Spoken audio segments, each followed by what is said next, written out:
Howard Lindzan is the founder and general partner at Social Leverage. All opinions expressed by Howard and podcast guests are solely their own opinions and do not reflect the opinion of Social Leverage or StockTwits. This podcast is for informational purposes only and should not be relied upon for decisions. Guests may maintain positions and securities discussed in this podcast. Hey everybody, really excited today. You can see it because my friend Morgan Housel is in the house. He's in Phoenix for the Wealth Stack Conference. I invited him over to be on the show. We're going to talk about Motley. We're going to talk about investing. We're going to talk about writing and the collab front. So fasten your seatbelts.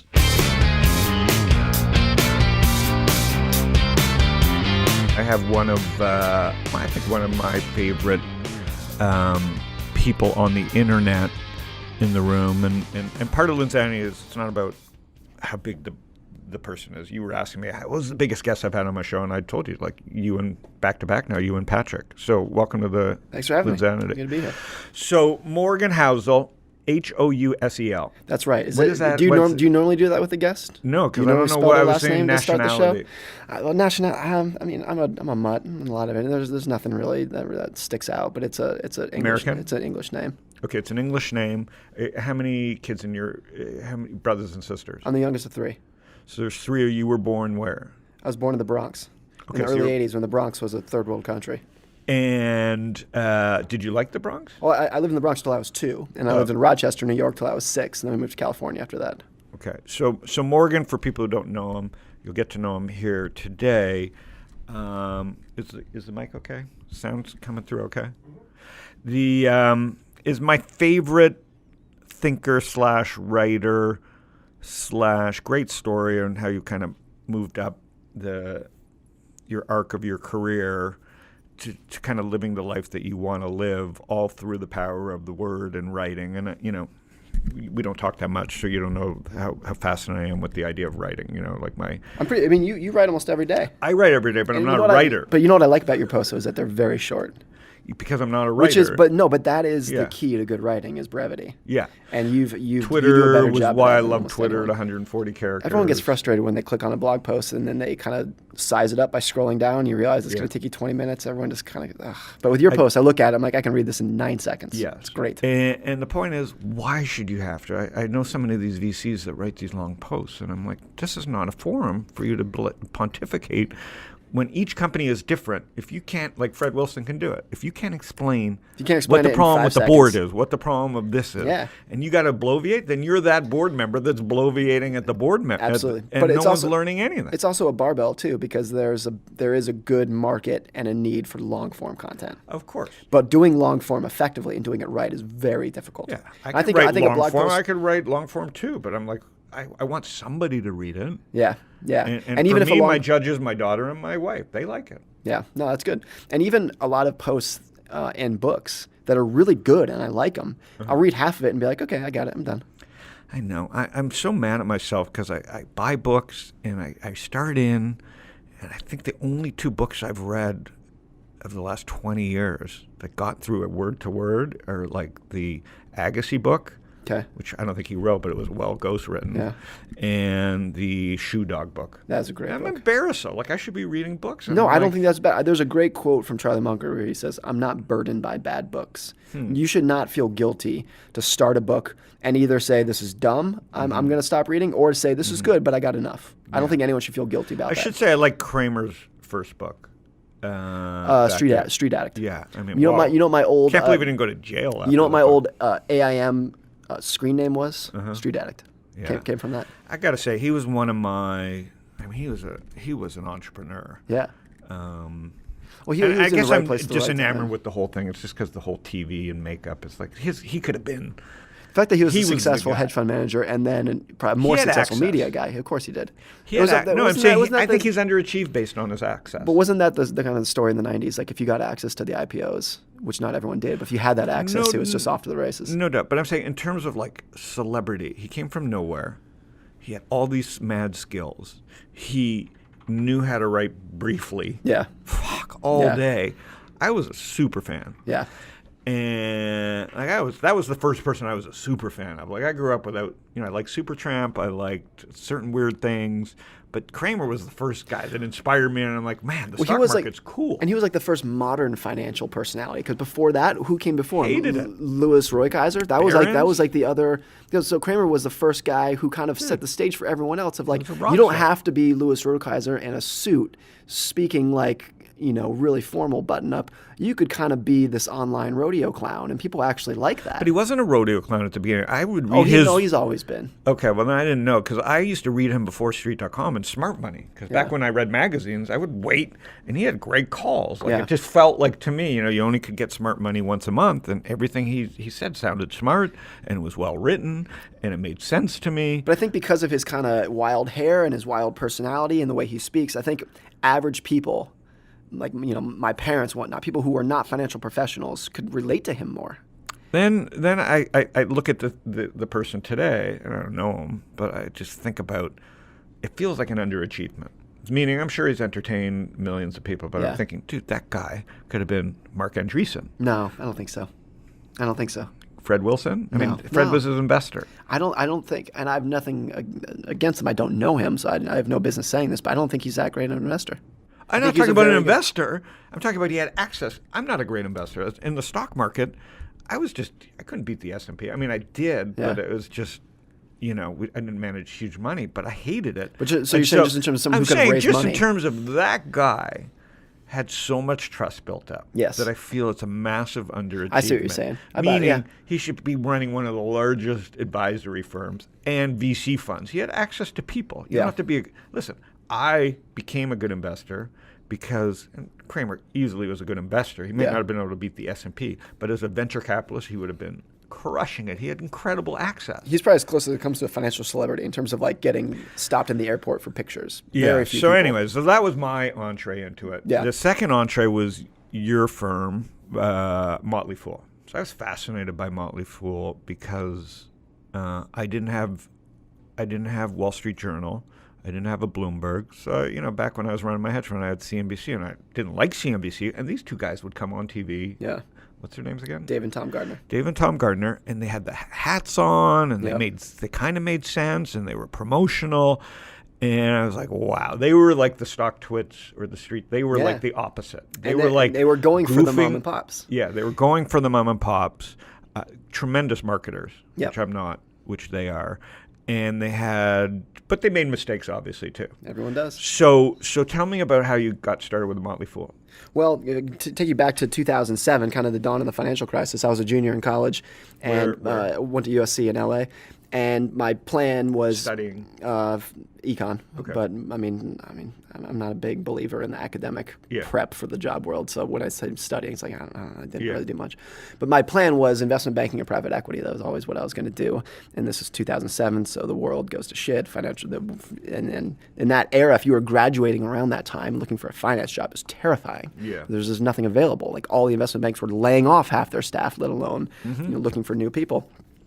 So I actually, and I don't think I've ever said this, but it's the truth. I actually did not think highly of the Motley Fool at the time. I didn't know very much about them. I didn't know very much about them. Yeah. But I think what little I knew, I didn't really think that much. And I had a friend named Sham Gad at the time. He was a great investor. Great name. Is he a wrestler? Pro wrestler?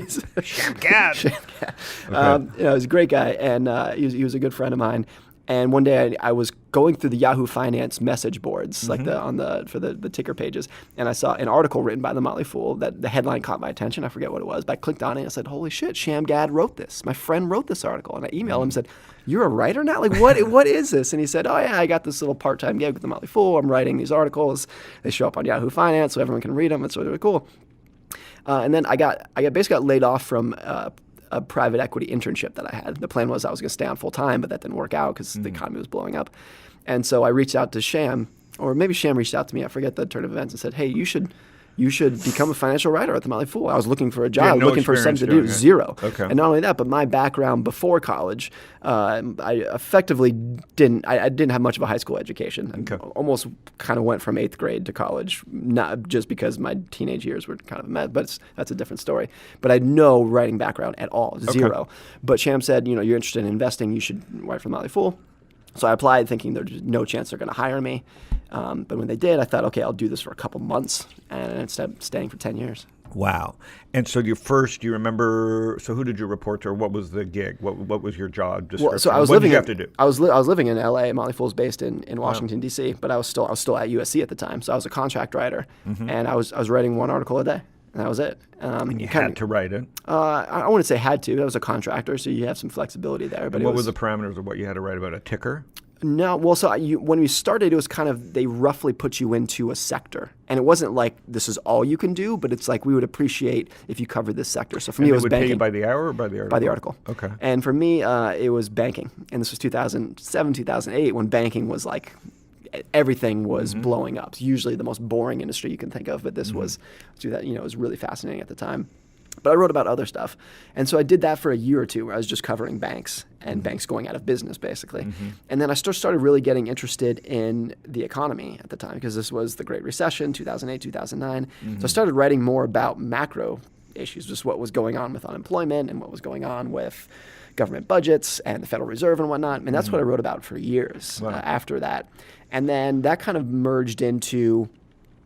I got really interested in this idea that the financial crisis that I had been writing about, you could not explain it through any economic textbook. There was no explanation in any textbook that would have explained why people was too big, or because because the decisions were so irrational, as the economist would have said. Like there was no explanation for why people were doing what they were doing, but they were doing it, and that's when I just got leading up to it, or both, okay. Leading up to it, during it, afterwards, or not even that. I'd say all the time, going back in history. There's no explanation. There's no good explanation for why people do what they do. And that's when I started really getting interested in like the psychology of investing. And that's where I think the answers of investing can really be found in.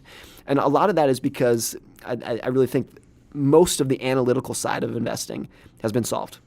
Like there's so much brain power in there, so much number crunching. A lot of people do have an edge in there, although the edge has to be constantly updated. But to me, the psychology side is not only not solved, I think it's unsolvable. It's always going to be there. And I also view it as like the base of the pyramid. Just different layers of edge right along that scope of psychological. Yeah, absolutely. And I also view it as like the base of the pyramid in investing in terms of like psychology is the bottom of the pyramid. Yeah. And if you haven't figured out your psychology as an investor, everything above it, like the analytics and the portfolio selection and taxes, like none of it matters.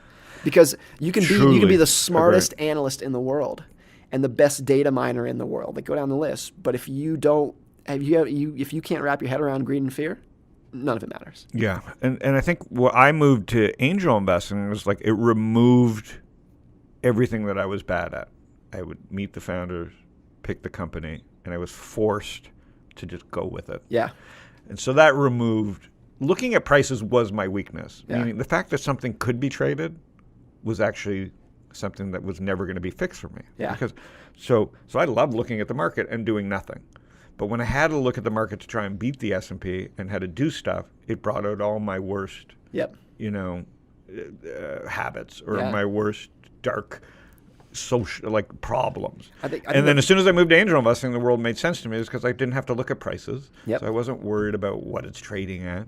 It kind of forces a longer time horizon too. Because there's no forces liquidity you to be a in better this. investor because there's no liquidity. You have to make better decisions. You have to A lot of write times- checks that are within your wheelhouse. And it forces you also, as a professional, to pyramid. Yes. Which is I can do in the stock market, but I'm never comfortable with it because of the volatility, the day-to-day volatility. So I luckily discovered, angel investing. And it makes the stock market look stupid to me. Yeah. I love the stock market, but only as just now what it's good for. It's just a game against other people and levels of psychology. All the people that follow me and want advice, I say, guys, you got to find something. The stock market is for rich people. Yeah. And so the best way to do it is just keep investing, dollar cost average into the S&P. Yeah.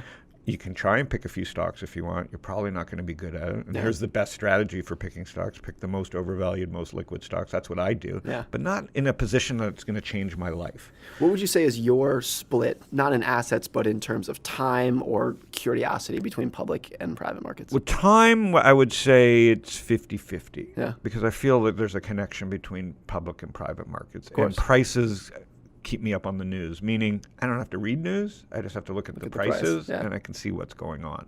So that's great. That's my hack for the news. I'm not saying I don't guilty pleasure scan news, but every time I do, I'm just sad. Yeah. So prices don't make me sad. Even when they're going down, they're signaling to me, like I teach my kids, if you see red 10 days in a row, don't be unhappy. Like, that's a signal. Must be nice to be that rich. That's good. Yeah. It's not that I'm that rich. It's that I've learned how to compartmentalize both my investing. Yeah. Meaning I love being able to look at the market all day and not put on a trade. Mm-hmm. And I like being able to tell other people that. And I think when we launch our trade app with Justin and the reward system we build in for not doing things is going to be interesting. The way we're developing our brokerage and things, the way Justin's thinking about it, or about doing less, because doing less matters. But the main thing for me is people have to pick something for them. Yeah. You can't just, because I'm momentum, just even if you like what I do, it's likely not for you. Right. No, I think that's a really good point. And so I'd say I'm 50-50 because I feel understanding the public markets is my edge. Yeah. Not in terms I'm good at it, but it's my edge in understanding the private markets. Yeah. Meaning I see where trends are happening. I see where the holes are. I can see relatively what's happening.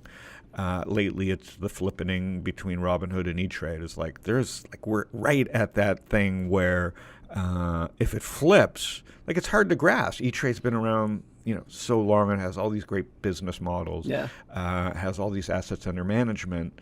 And, maybe I'm biased, but I think it's happening. Robinhood's going to well surpass the valuation of E-Trade. And it's not going to be based on the metrics that made E-Trade great. It's going to be based on the metrics that make a new social brokerage great. Less people, more software, more trust, simplicity of business model, yada, yada, yada. And everybody's like trying to figure out old metrics versus, maybe Robinhood's overvalued, but, maybe it isn't. Yeah. And so that's what makes stocks hard, is because the valuations have the way that you can think about valuations is so many ways. Mm-hmm. There's no analyst in the world can describe the leverage and the social global mobile, no one can understand how big these things are or how overvalued or undervalued these things are because they're growing so fast. The reason I like the private markets is for that reason too. Yep. At least, I kind of have a feeling about it. I trust the management team. They're growing, maybe 8 billion and maybe 4 billion. But in a public market, if Robinhood was public, I probably wouldn't be able to hold the stock. Yeah. Yeah, no, totally. And so the same thing happened with me with Uber. Is like the minute it got to like 10 billion, I'm like, come on. The only reason I let Uber in my portfolio get to 10 billion is because they wouldn't let me sell it. Yeah. So that was a great thing too. That was a big eye opener. Is like I would have sold that thing at $1 billion. So did you eventually sell in the secondary, or did you wait till IPO? I sold at I think it was like at 10 billion. Yeah. And the next day Google invested I didn't care, but I'm saying the spreads were so high. Did you buy it during a round or during? No, I got it. I invested in a fund, David Cohen's fund. It was a $4 million fund. It was one of the best funds of all time. Right. And he put $50,000 in at a $4 million valuation. Yep. And so I remember. So I think the equivalent is I had maybe $2,000 in the deal. Yeah. At that valuation, which turned into $7 trillion. It's a lot of money. Yeah. But I sold a lot early. Yeah. And then I sold some at 40 billion. And now it looks like okay. I think I'm ahead. That's probably about where it is. That's probably about where it is today. Yeah. So in the end, that's about where it is. So, but I'm saying if certain things were public, I would behave way differently. It's interesting though that your curiosity and your interest is 50-50 public-private, because I feel like that is rare. I feel like most people are one or the other. And not only one or the other, but dismissive of the other side. A lot of that's my edge then. Public market investors will look at VCs and private equity and just look at them as kind of like opportunists or gamblers. Yeah. And a lot of people in the private markets look at public equities as just you're helping a bunch of mom and pops invest their 401k. It's just not very exciting. It's very accessible. Shouldn't be exciting. We're starting an advisory firm, and I think most VCs are going to go down this path. I think Andreessen set off what will be some kind of trend over the next 20 years. The next Goldman Sachs will start out as a venture capitalist. Yeah. Right, because the markets are kind of done. Yeah. With the Vanguard and commoditization. So I think what you're seeing with Andreessen right now is the beginning of a new wave of what a bank looks like. And I think the best kind of front runner to that is probably Citadel, which started as a pretty small hedge fund, ran out of a dorm, and now is effectively a top tier investment bank. Are they an investment bank? So No, the order flow or Citadel's getting a piece of. They do everything. They do everything. They're at exchange. They do everything. They're a conglomerate and just print money. Right. So they're in another level. But I'm saying the way Andreessen's thinking about it is just a partnership. They're going to end up being trading stocks. They're going to have wealth management. Yeah. They're going to be this lean beast built around trust and access.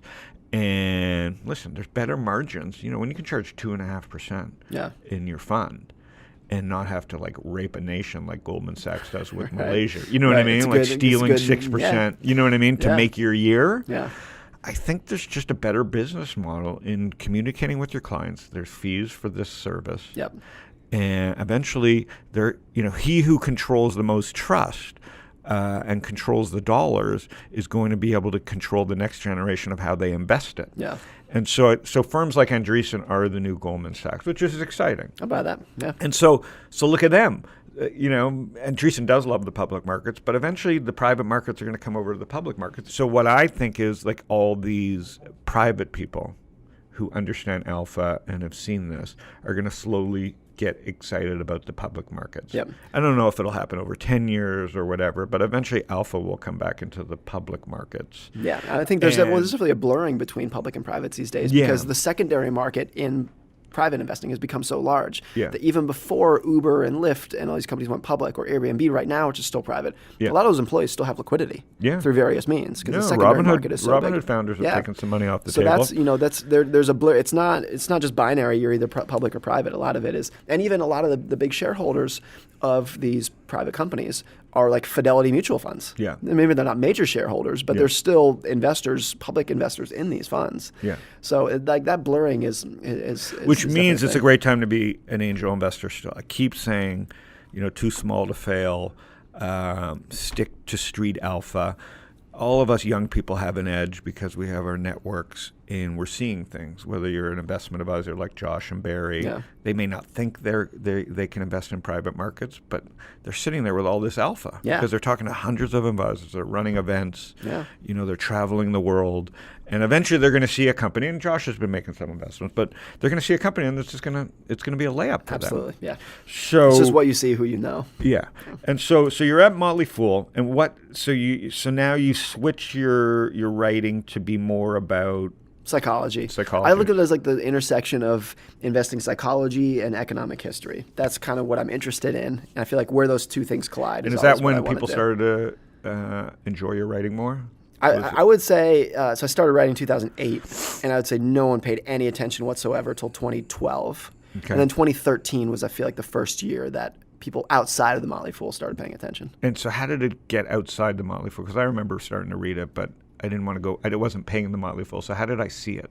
Maybe on Yahoo or something? No, I'd say the first time it started really getting out, there's a link aggregator. It still exists. I think it's not as big as it used to be, called Real Clear Markets. Oh yeah. That was when they started linking. Good traffic. Yeah, it's pretty good. I don't know if it's still big. I don't check it anymore. But Real Clear Politics is big. That's huge. Yeah. But Real Clear Markets started linking to a few of the pieces, and that just got exposure to other people. And it was Josh Brown who kind of, I think, put me on the radar in 2013. Yeah. I remember at the end of 2013, Josh Brown tweeted. He said Morgan Housel and Jesse Livermore, the pseudonymous blogger, said Morgan Housel and Jesse Livermore were the breakout bloggers of the year, and that my Twitter followers quadrupled overnight. I feel like that was, and that's what it needs in this industry. You only need one. You're not sponsor. Overnight. I understand, but you're not. There's no overnight success. No, by 2013, I've been writing for 6 years. Yeah. But you also need a sponsor, and people, Nick and Julie, these new writers, also had a sponsor that kind of brought them in. We give Phil and I. We discovered Josh back in the day, and we just Josh had his own sponsors by you and Phil. Yeah. Well, Phil mostly would send me his links, and I was like, "Fuck!" I would laugh and thought he was funny with his blue tracksuits and loved the markets, but didn't know anything. But just was unafraid. And had a different angle. He wasn't Kramer. He was the new Kramer. He didn't care about the market so much. He just cared about the whole marketplace. Yeah. I think Josh is also equally funny as he is smart. And Yeah, he's I mean, very he's super smarty and very talented. smart. And those two combinations don't exist next to each other very often. He's the only person, I don't watch TV, but he's the only person on CNBC who both sides can put up with. Now, obviously, once you go on TV, people hate you, but he's dealt with it pretty well. I worry about him being on TV because it's always a bad end game, but he seems to be doing well with that, and that's a hard line to toe. Yeah, oh, absolutely. Once you But put he's the the only makeup person on. who I think he could be like a legit stand-up comedian, and Yeah. I would trust him running my parents' money. Yeah. That So doesn't that's for sure. So he outs you. You become a little bit of a celebrity.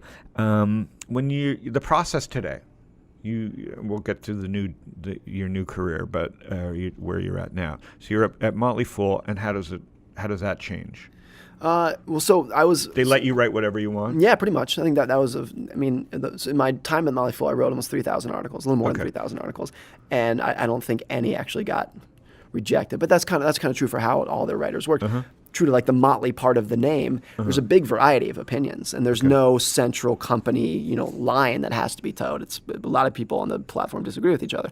So I was writing a lot, and I was of the 10 years I was there, I was a contractor for 7. I was living in LA and then Seattle at the time, and then I moved out to Alexandria after that, and I was that an where employee. HQ is? Yeah, and I was an employee in the office for about 3 years. And Still did you like that? doing the same thing. Yeah, I liked it. So that was the only time in my career that I've been had a desk in an office, because now I work at home. So you picked up the family and did that. But yes, my wife went to grad school in Baltimore, so that's what brought us out to the area. And then after she finished Baltimore, we moved to Alexandria. And so you're doing this, they're paying you, and they're a private company. Yep. And an amazing company. It's great. What can we say about Motley Fool? It's bigger than you think, that's all I'll say. Yeah. And they just have a machine. Yes. And the machine hasn't changed that A lot of much. very smart people there, great people that work They've made their there, too. mistakes. Like they had everyone private does. equity, and they had their messes. Now Now they're does. But I think finely they've tooled machine. I think they've learned from the mistakes better than anyone else. So when they had They're the back in screw-ups, control of their own destiny. yes, but when they've had their screw-ups, and a lot of those were public screw-ups, I think they learned a lot about it. Yeah. And really great people, very, very smart people. It was tough to leave, honestly. It was not. It was the hardest thing. I always say, like, joining Collaborative Fund was a very easy decision, but leaving the Motley Fool was the hardest decision of my life. Even though those were like one and the same, I'd split them up into different categories. How did that come about? Well, I met Craig Shapiro, who runs Collaborative Fund, in 2015. And he's New York. He's based in New York, San Francisco, kind of splits his time. So he reached out to me in 2015 and said, hey, I read your stuff. Let's just grab breakfast sometime. And I said, great. And it was just, so I just got to know him, not in a like, hey, do you want to come work for Collaborative Fund? Just like, let's just get to know each other. And I think Craig and I like see the world through a similar lens. Like that was pretty obvious right away. Just things that are important to me are important to him and vice versa. So I just really took a liking to him. And so we got to know each other over the course of a year or two. And then that started the conversation of what if I came and wrote for Collaborative Fund, which didn't make a sense to a lot of people, including me at first and my family and a lot of people, people who Craig knew, because it was a seed stage venture capital firm, and I was a public markets writer. It didn't like those two things don't really go hand in hand very often. Right. But something that was really important to Craig is, what really matters in venture is, because money is fungible and there's a lot of money out there. Your ability to write a check does not set you apart anymore. Okay. Everyone's got a checkbook. Yeah. There's 1,000 VC funds. No doubt. So what really sets you apart is like, what do people know about you? Do people know who you are? Yeah. What do you stand for? Yeah. What are your values? What is your vision? And none of those things matter unless you're putting them out to the world. Yeah. So the idea was that if I would write, hopefully things that people want to read, it would draw more attention to Collaborative Fund and just kind of elevate the brand. And even what I write about is not necessarily relevant to our portfolio or even venture. It's, again, like the intersection of history and psychology. But the idea, hopefully, is that it'll just draw attention to what we're doing and the values that we stand behind, and just put a bigger spotlight on the team and the portfolio. Well, that part of it has been a success, but is it something that... because that's obvious, it's a success. But how do you then day-to-day manage how that fits in with the company? I would say there's not, I don't know how to answer that, because I don't think there is a day-to-day strategy. My whole strategy There's is... no measurement, just be Morgan. We measure, I think that's effectively it, yeah. I mean, all I think about all day is like, what am I interested in? What is an insight that I've enjoyed, and how can I share that in a way that will hopefully capture people's attention? That's effectively all I think about. And you're not writing checks for Collaborative? No. And you don't want to write checks. I know you started out, we were talking about deal flow and stuff, but you just don't want to do that. Pretty much all that's in my blood is writing and speaking. That's all I want to do. And how did the speaking come about? So when I was at Motley had a bunch of conferences, 4 or 5 a year. Oh, okay. So I started off just doing a couple panels. I started interviewing people. Okay. And I actually had a thing with the CFA Institute for several years where I was kind of their go-to. Did you like it? Yeah. You like interviewing? I was kind of their go-to interviewer. So I was interviewing other people for CFA conferences. Probably interviewed dozens of people at CFA conferences. So that's how I got comfortable on stage. And then I started doing keynotes for the Motley Fool. And a video of that found its way to the Washington Speakers Bureau, which is a speaking agency. So then they brought me on the platform in 2016, and then I started speaking at a bunch of other conferences. There's a whole other world out there, huh? Yeah, it's something I never. How do you decide what you're going to charge? You just pick a big number. You just put it on the table. Yeah, there's a cool. market. There's a market I've for never it. gotten paid for it. I've gotten trips and whatever, but I guess you just throw a big number out. If Yeah, they really want you, they should pay. Yeah, and there's various conferences of different budgets, different means and whatnot. Of course. But there's a market out there. Yeah. And there's obviously a big range of speakers, and there are a lot of free speakers, but I think you usually get what you pay for that kind of thing. Yeah, But it's been great. So I do several dozen talks a year now. Yeah. To become very much like writing, where it's like I never planned this. It was never part of the idea. It just kind of happened.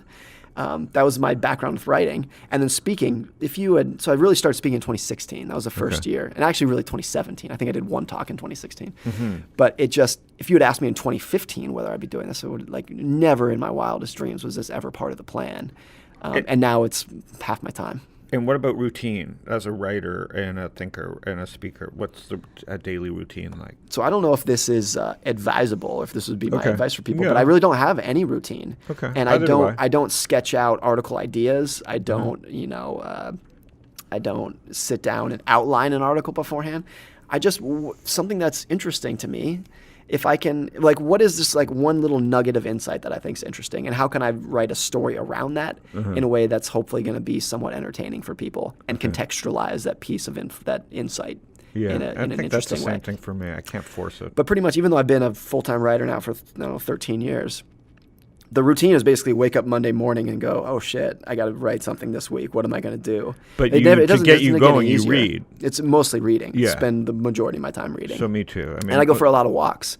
I spoke with Patrick about this on a podcast a couple years ago, and that's where I quote unquote write most of my articles. It's just going for walks. You just sit at your desk and try to grind the gears in your head. I just think it doesn't work. No. So for me, it's kind of a lot of reading, and then I got a little bit of an idea, and then it's like, okay, let's go for a walk, and that's where things start spinning. Okay. And then I'll take notes. And are you a runner or? I run seasonally because I live in DC, so for fitness, it's too hot in August, too cold in January. Okay. And so then how do you invest? So I've written about this too. My entire net worth is a house, a checking account, and 3 Vanguard funds. That's a pretty much. Let's call that 95% of my net worth. So you just save money in the Vanguard funds. Dollar cost average in the Vanguard funds. Been doing that forever, and that's I think 99% of people can do that too. That's all. Of course, they should be doing. It takes no brain power. And I think what got me into that is so my parents, but my really driven by my father, who kind of manages the money. My parents have dollar cost average into Vanguard funds for 35 years, never sold a single share. And they didn't do that because they had a grand insight or that they knew this was going to be a great way to invest. And they suffered big drawdowns along the way. But they've also, if you were to compare them to hedge fund managers or mutual fund managers, they'd be top quintile. Yeah. And they've done nothing. Yeah. And so the viewing that to me was really powerful. And it was also a thing that just because they've been doing that, all of their goals are met. Yeah. And so that was for me. If I can start doing that at a young age, the odds that by the time I'm 60 or 80 or whatever, that I'm going to look back and have not met any of my financial goals, to me, the odds of that round close to zero. So it's well, that's what I want to do. Yeah. And I think a lot of the people who want to beat the market are doing that because they need to. Yeah. Because they need to do it to meet their goals. Doable. But if you can start young and just dollar cost average into index funds, you don't need to. Which is why I think the business is changing. Meaning the joy is, like you just said, 99% of people who dollar cost average or beat everybody. Yeah. There will be drawdowns. That should be the title of an investing book. I'm going to write that down. That's a good one. Yeah. I'm going to take that's my next article. I'm going to take it. Okay. There will be. We'll work on it together. Yeah, that'll be fun. So There will be drawdowns. This is why I feel like Andreessen's got the right model, and why I'm doing it, building an advisor as well as our social leverage. Is you've got this trust, you've got margins, you're charging 2.5 and 20. There's returns to be had in angel investing, but really the real joy is asset allocation. The other part of the world, the vanguardization of the world, is the thing. Yeah. Like the S&P is the S&P. Like it's the markets are the markets. Like why try and beat them? Educate your clients that like the best investment in the world is just dollar cost average. It's just a nice thing to have that luckily the markets exist. I think a really important thing for your personal financial philosophy is this idea of enough. Yeah. Of just like the market return is enough. Exactly. And like if the market's going to return 8%, like, yeah, it would be cool if I could get 10%. Like, I'm not saying that's bad, but 8% is enough for me. And I honestly view exercise the same way. So when I do run, I run 3 miles, and I've been doing that for years. I never run more than 3 miles. And I have a lot of friends like, why don't you try to do a half marathon, do something else? And my philosophy is like, 3 miles is enough. I'm not trying to become the world's greatest athlete. Riding too, people go, do you have a heart rate machine? I go, no, I do it for meditation. I do between 1 and 2 hours. I know what the calorie burns are. I know I can stop for McDonald's. Yeah. Like, I'm not looking to be the fittest cyclist in the world. Like I'm whatever, looking for other reasons of why I ride. Yeah. And so luckily I think that way. I try and teach other people to think that way too, because enough is an important word. Write that down too.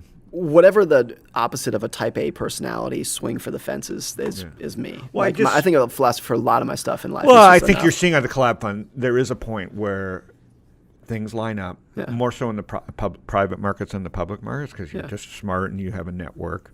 And I do think people should swing, but I think they should swing along the street level, like with people and betting on people, not on these blind companies that are can't understand the financials. Like, why kid yourself? Yeah. You're a part of this machine at the public markets, and I agree with you. The market, it's fantastic that there is an index. Yeah, and I guess for my you go ahead and try and beat it. I'm all for you trying to beat it. Understand though the odds are low. Yeah. And for me, what is really important in my personal investing philosophy is what I really want to focus on, that I need to focus on. It's integral to what I'm doing, is endurance. Yeah. I just want to make sure that I can stick around for 20 or 30 years. Because if I can stick around for 20 or 30 years, then whatever the market return is, or let's say 40 or 50 years, whatever the market return is not going to be good enough. It's going to be absolutely sensational. Mm-hmm. So if you can take 8% and hold on to it for 30 years, or 10%, but you're going to get knocked on your ass and get scared out of the game, or leveraged and blow up. Like, it's obvious which one you should take, but it's hard for people to accept that. So if I can spend none of my time thinking about asset allocations and sectors and stocks, and spend all of my time thinking about endurance and psychology, that's what works for me. It might not work for everyone, but for me, that's what fits what I do. All right. So wonder on that, since you like interviewing, do you have any? Give you 1 or 2 questions for me if you want. I don't know everything about you. No, nothing. So, Howard, let me turn that around. How do you invest your personal money? I think it's pretty much I'm coming to that conclusion, right? I love owning stocks, but I don't like having all my money in stocks, right? Because I have so much invested in, trying to have a normal life, the balance. Yeah. And stocks never have brought me balance. I mean, I get my kicks out of stocks by writing about it and have a newsletter and talking to people about 1 or 2 ideas a month that could boost their returns. So I believe in indexing. I believe if you don't index, you should at least closet index, meaning put 90% of your money in indexing and take 10% of your money and try and beat the market. Itch of having fun. Yeah. Yeah, like you won't crush yourself. Yeah. Like don't. Like I get all these kids that are emailing me. It's like, oh, these stocks are down 20%. I'm like, dude, if this is what's bothering you, take this as a sign. Yeah. This is the way it is. Yeah. Like, why are you torturing yourself?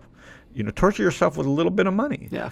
And enjoy the fact that there's indexing. So I really believe in it. Yep. I just don't necessarily believe in the way they're selling me an index. Do you have any index funds? No. None. Because I don't believe in the product that it exists today. I believe in the market return. Yeah. But I also believe, and this is what I'm going to talk to Patrick about, in the fact that I hate the idea that Vanguard's decided for me which 500 stocks I own. Absolutely. And I think Patrick's going to obviously have some interesting stuff about that. So it's the most fascinating thing that I've been writing about for years, which is like, tell me what my returns would be. Motif, all these companies have started and they've just been, inches off. It doesn't take much to be off, but it goes off in massive scale when you raise tons of money and your idea's just a little bit off. If you raise a little bit of money and your idea's a little bit off, that's fine. Yeah. You're a little bit off. You blew a little bit of money, and you can right yourself. When you raise $100 million and you're a little bit off, holy fuck. By the time you get it, it's over. Yeah. Because you've got so much moving in one direction, which is my problem with angel investing. Why should you get $5 million when you can actually prove the first thing with $1 million? Yeah, right. Give you 5, you burn 4 to figure out the same thing that you would have done with 1. Exactly. So not only that, but now that's you're why going to angel investing makes sense to me. Not only that, if you had 5 when you should have 1, now you have no spending discipline, and you went and got a glass-walled office. And we're seeing all the effects of that. Yeah. It's this chase to be the number one, can lead to bad things. Absolutely. So I really believe in pyramiding and like starting from a corner of the world, like the game of Risk. Like you win the game of Risk not by starting in Europe, where you're attacked by everywhere and you got to protect all these borders. You win by starting in Eastern Australia and slowly move your armies. That's how the startup game is won. You wedge in, and then you can explode. When you see an opening, you explode. You pour money into that wheel. But in the public markets, it's way different. So what fascinates me is being able to explain that to people and try and get them to a point where the faster I can teach them that stocks are fun, but indexing is cool. My problem with indexing has been I agree with low fees, I agree with everything, but why do I have to have these 500 companies? But do you think not to get too nuanced? So go ahead, sorry. Not to get too nuanced about it, but is Vanguard picking the 500 stocks that you should own? Or they're not saying we think you should own Amazon. They're just saying Amazon is big and you should own big stocks. Well, it's a little more nuanced, but it's way more nuanced. But what I'm saying is everybody's tried to help people pick their own ETF, which is no different than picking stocks. If the market return is Vanguard 500, and my client says I can live with 500, and I can ask my client, say, is there like 2 companies that you hate? Yeah, is it Patrick tobacco? spoke about yesterday, I've been writing about this for years.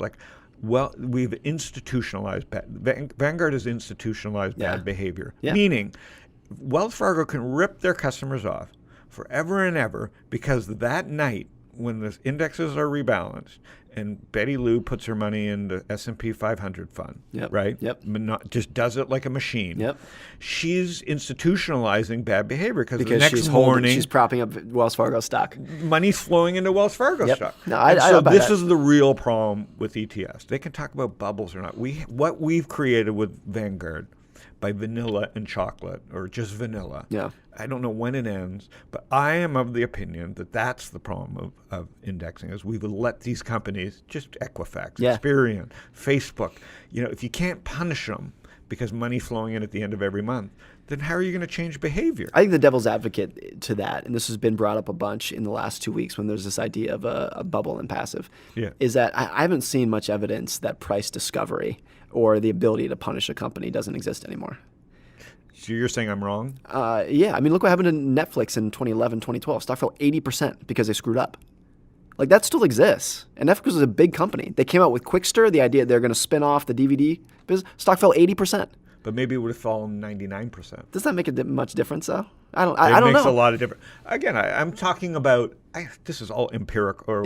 I'm talking about, again, I can't prove any of this stuff.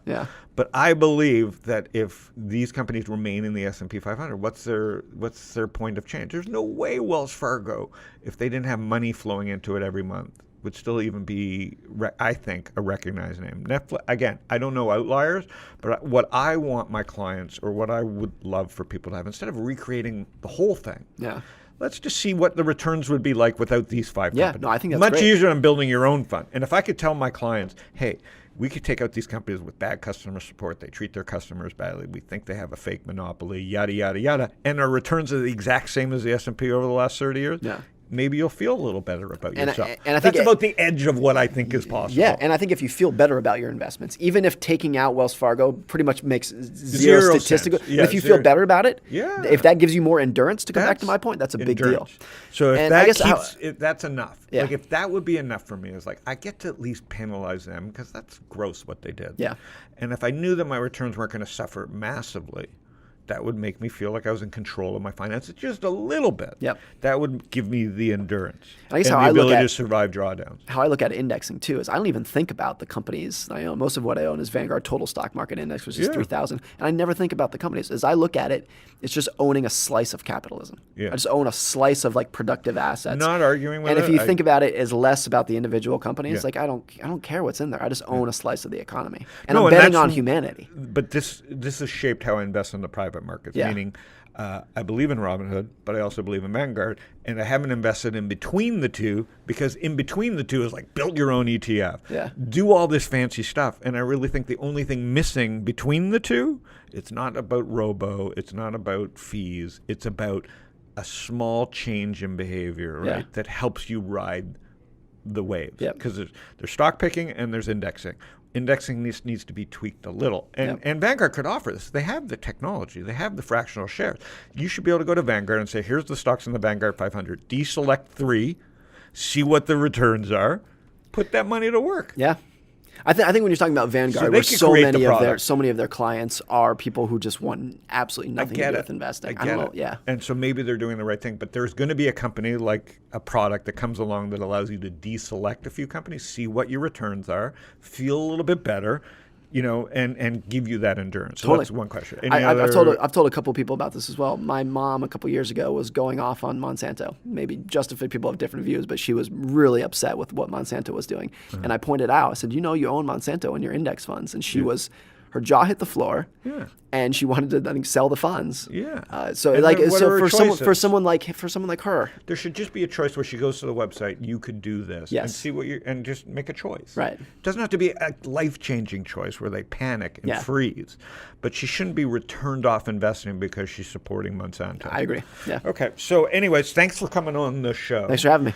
And we'll have you back again. Hopefully, I'm trying to think. We've covered your writing, Motley Fool, collaborative fun, your speaking, the kids. Sounds like life is good. Pretty good. Okay. Can't complain. All right. Thanks for coming on. Thanks for having me.